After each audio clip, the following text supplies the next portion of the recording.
Para sa mga tanong at comments sa last video, sasagutin natin ang frequently asked questions tungkol sa immediate resignation.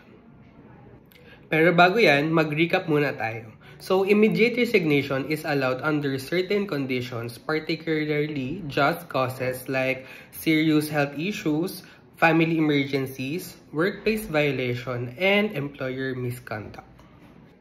Okay, let's proceed. So, first is for probationary employment. So, if hindi ka pa regularized, generally, kailangan mag-provide ng 30-day notice or unless there is just cause for immediate resignation o pinayagan ka na ng iyong employer. Paano kung pinadelay ng employer ang resignation ko? Kung na-receive at in-acknowledge na ng HR ang resignation mo, dapat nila itong iproseso. Kung di nila ito inayos at nagresulta sa pagkadelay ng final pay mo, maaari mo itong i-report sa DOLE.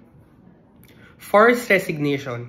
Hindi ka pwede pilitin mag-resign because that is constructive dismissal.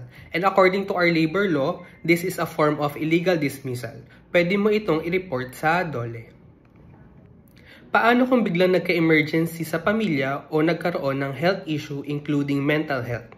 So, ito ay isang valid reason. Just provide proof such as medical certificate, note from the doctor, or family records. Kung ito ay mapaprovide mo, hindi mo na kailangan mag-render.